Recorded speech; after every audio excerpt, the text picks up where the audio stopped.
Okay, మనం ప్రస్తుతం Indira park దగ్గర ఉన్నాం. ఇక్కడ విశ్రాంత ఉద్యోగులు పెండింగ్ బకాయిలు చెల్లించాలని చెప్పేసి వాళ్ళు ధర్నా చేస్తున్నారు. ప్రధానంగా ఎన్ని నెలల నుండి వాళ్ళకు పెండింగ్ ఉన్నాయి, సో వాళ్ళ ప్రధానమైన డిమాండ్స్ ఏందనేది ఇప్పుడు వారితో మాట్లాడుతుంది. సార్ చెప్పండి, మీరు అంటే ఎక్కడ నుండి, ఏ సెక్టర్ నుండి మీరు రిటైర్డ్ అయ్యారు? ప్రధానంగా ఎన్ని నెలల నుండి ఈ బకాయిలు ఉన్నాయి? మేము జగిత్యాల నుండి వచ్చామండి.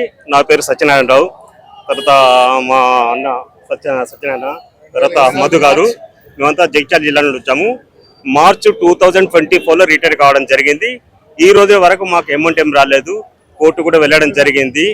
కోర్టు నుండి కూడా కోర్టు ఇన్స్ట్రక్షన్ ఇవ్వడం జరిగింది. అయినా డబ్బులు కంటెంప్ట్ కూడా వేయడం జరిగింది. డబ్బులు ఇవ్వడం జరగలేదు. దాదాపు 2 years కావస్తున్నది. 2 years అనగానే మా డబ్బులు మాకు ఇవ్వడం జరగలేదు. సో మేమంతా ఎమ్మెల్యే గారు చేస్తున్న నిరాహార దీక్ష శిబిరం లోపల మాకు కొద్దిగా మద్దతు కవర్ చేసిన దానికి మేము వారికి ప్రత్యేక ధన్యవాదాలు చేస్తున్నాము. ప్రభుత్వం మరి ఈ విధంగా ఎందుకు చేస్తుందో అర్థం కావడం లేదు. ఎంతో మంది వేలాది మంది, లక్షలాది మంది విద్యార్థుల జీవితాన్ని తీర్చిదిద్దాం. మేము ఈ రోజున రోడ్డున పడ్డామంటే కారణము ఈ ప్రభుత్వం యొక్క చేతకానితనం. మా డబ్బులు మాకు ఇవ్వకుండా, మేము దాచుకున్న డబ్బులు మాకు ఇవ్వకుండా, మేము చేసిన సేవలకు గుర్తింపుగా మమ్మల్ని రోడ్ల మీద పడేసి ఈరోజు కొన్ని వందల మంది చనిపోవడం జరిగింది.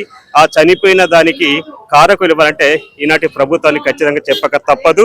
మరి మేము రిటైర్ అయిన రోజున కొంచెం ఆత్మ సంతృప్తితో మేము హాయిగా ఉండాలా, మా పిల్ల పాపాలతో ఉండాలా.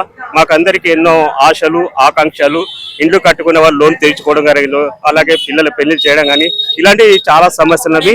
మరి ఆ సమస్యలని కూడా నెరవేరకుండా చాలా మంది కన్ను మూయడం జరిగింది. ఇదంతా శోచనీయమైన విషయం అని చెప్పక తప్పదు. మరి ఇప్పటికైనా ప్రభుత్వం కళ్ళు తెరిచి మా డబ్బులు మాకు ఇవ్వాలా, మేము దాచుకున్న డబ్బులు మాకు ఇవ్వాలని ప్రభుత్వాన్ని డిమాండ్ చేస్తున్నాం.